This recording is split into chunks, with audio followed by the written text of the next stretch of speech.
Hey, welcome back to 3G Kitchen. Today we're gonna cook homemade Greek yogurt in the Instant Pot.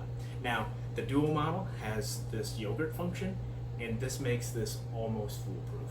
Now, to get started, what I have in here is a half a gallon or 2 liters of regular, ordinary, off-the-shelf whole milk. It's 4% milk fat, and there's nothing fancy. I've seen a lot of people use Fairlife milk, things like that, and to be honest, I've had the best success with just using just your regular grocery store milk. Now, I've got it poured in here already, as you see, and we're gonna hit the yogurt button here. If it's not on more, you just hit this adjust button till you get to more. We're gonna put our lid on. Want to see this say boil. And now this is going to take about 35 to 40 minutes, and we'll know it's done when this display says yogurt. So we'll let it do its thing, and I'll see you here in just a little bit. All right, the first stage of our yogurt making is complete. It's just switched from boil to yogurt, and we want to take the lid off, and we're going to check the temperature. Now, the temperature we're looking for is 180 degrees. I'm using an instant read thermometer. This is really a must-have with all cooking, and I'll include a couple links to some good ones in the description below.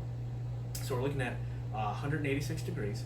I'm going to give this a little stir here and avoid scraping the bottom, just so you don't scrape up any milk solids that cook to the bottom during the first stage of the process here. We just want to make sure that that's not a hot spot, but that it has all come up to the right temperature. So we're looking at 185, 186. So it looks like we have come up to correct temperature here. If it doesn't, for some reason, reach 180 degrees in the first try, what you want to do is just repeat that process. Put it back on yogurt and lower it until it says boil again. And then check it after about 15 minutes. And I really don't see it taking any longer than that. Okay, we're about ready to move on to the second phase, but the first thing we need to do is cool down this mixture to about 110, 111 degrees. That way we can add our yogurt culture and it won't kill it. If we added it right now, the bacteria would die and then we wouldn't have yogurt. Now, you can let this just sit on the counter and come down to temperature naturally. We're going to cheat a little bit. We're going to go ahead and put it in this water bath. Here we go, 111 degrees. We're going to transfer this back to our Instant Pot. And so now we're going to want to add our yogurt culture. And the way we make this is by taking a starter, essentially, from some already made yogurt. Now, you can use any Greek yogurt. We're making Greek yogurt in this case. But we're looking for this, live cultures. We want to make sure whatever yogurt we're using has that. Well, I'm using Chobani. You could use Fage or any of the other name brands. I have had better luck with the name brands. I've tried with the generics and it just didn't turn out as good. So I've got 2 tablespoons of that pre-made Greek yogurt. Now, you can use your own after you make this first batch as your starter. But to get started the first time, you'll have to use something from the store. But so my two tablespoons, I'm going to dip out a half a cup.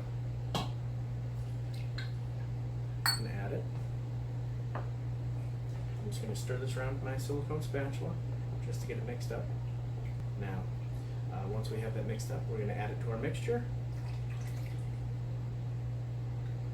And again, just stir it around. And again, take care not to scrape up the bottom. Now, believe it or not, we're almost done. But this is the longest wait now. It may be good to start this at nighttime, because now we're going to have a wait of between 8 and 12 hours. And that time depends on how tangy you like your yogurt. The more time it spends in there, the tangier it'll be.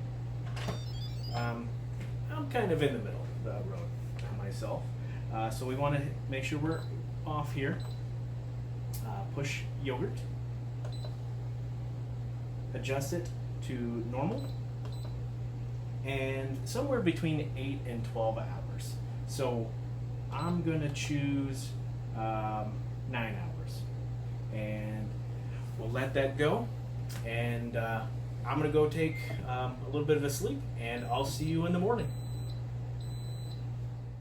Hey, welcome back. So our yogurt's been incubating for about 9 hours. The display tells us we have yogurt.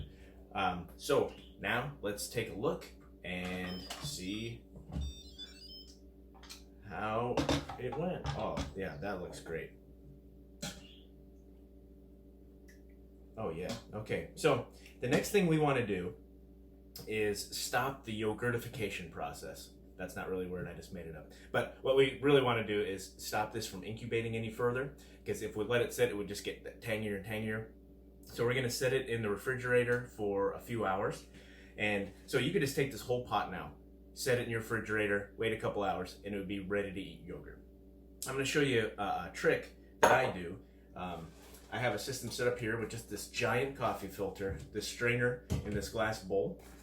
And I'm gonna take about 4 cups of this yogurt, put it in here to drain.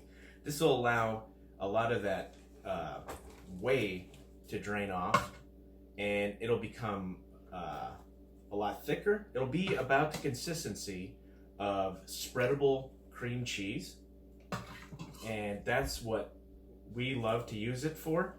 It is a probiotic rich spreadable cream cheese, and you can flavor it with anything you like: strawberries, fresh fruit, excuse me, some garlic, onions, whatever you like. Great for breakfast stuff like bagels. So I have this whole package all set up like that, and you can even see the whey starting to drain out already. And the nice thing about this glass bowl is you can make sure, you can take a peek at it, make sure that your yogurt is not sitting in that whey.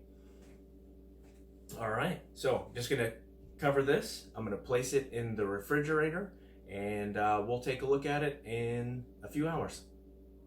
Hey, welcome back. Our yogurt is 100% completely done now, ready to eat. I just pulled it out of the refrigerator. We just need to give it a stir, and it is ready.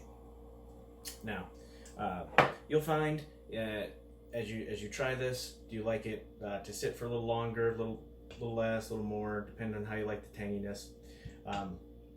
And as you eat this, don't forget to reserve that 2 tablespoons for your next batch. Now, this is plain yogurt, so it's perfect for using recipes that call for plain yogurt, of course. And you can flavor this almost any way you want. It's almost limitless. You can use plain sugar, maple syrup, xylitol, fresh fruit is great. I have here some fresh raspberries and frozen blueberries. Just put as much on there as you want, and it is ready to go. That is delicious right there. The other thing I had was, if you recall, is this cream cheese. And you can see that the whey has drained off there. That's quite a bit of whey. And we're just gonna take this little package here of our cream cheese alternative. Again, this is just so good for you. Loaded with probiotics. We're gonna dump this out. And again, this is one of those things, you can flavor it however you'd like, however you like to have it on your bagels and whatnot. And you can see that consistency is almost like a spreadable cream cheese. So try it out. Let me know what you think in the comments below. And as always, have a great day, enjoying great food from a great God.